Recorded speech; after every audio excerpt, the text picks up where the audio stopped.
கோலி talk Kollywood news. Pandi தாத்தாவா அஸ்வின் தாத்தாவா? தமிழ் சினிமாவில் 30 வயசுல உள்ள நடிகர்கள்ல போட்டியாளர்களாக கருதப்படுறவங்க சிம்புவும் தனுஷும் தான். அஜித் விஜய்க்கு அப்புறம் இவங்களுக்கிடையே தான் போட்டின்ற ஒரு நிலை இருந்தது. ஆனா அதுக்கப்புறம் அது அப்படியே மாறிடுச்சு. இருந்தாலும் சிம்பு தனுஷ் 2 பேருக்கும் இருக்கும் திறமைகள் மற்ற ஹீரோக்கள் கிட்ட இருக்கிறத விட கொஞ்சம் அதிகமாவே இருக்கு. குறைந்த வயசுலயே 2 பேரும் இயக்குநர்களாகவும் மாறினவங்க.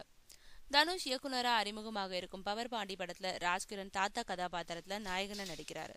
சிம்பு இப்போ நடிச்சுட்டு வரும் அன்பானவன் அசராதவன் அடங்காதவன் படத்துல அஸ்வின் தாத்தான்ற ஒரு கதாபாத்திரத்துல நடிக்கிறாரு.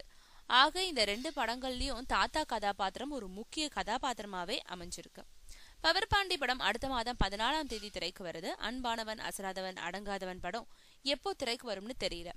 இருந்தாலும் இந்த 2 படங்கள்லயும் உள்ள தாத்தாக்கள்ல பாண்டி தாத்தா பெயர் வாங்க போறாரா இல்ல அஸ்வின் தாத்தா பெயர் வாங்க போறாரான்றதுதான் கேள்வியே.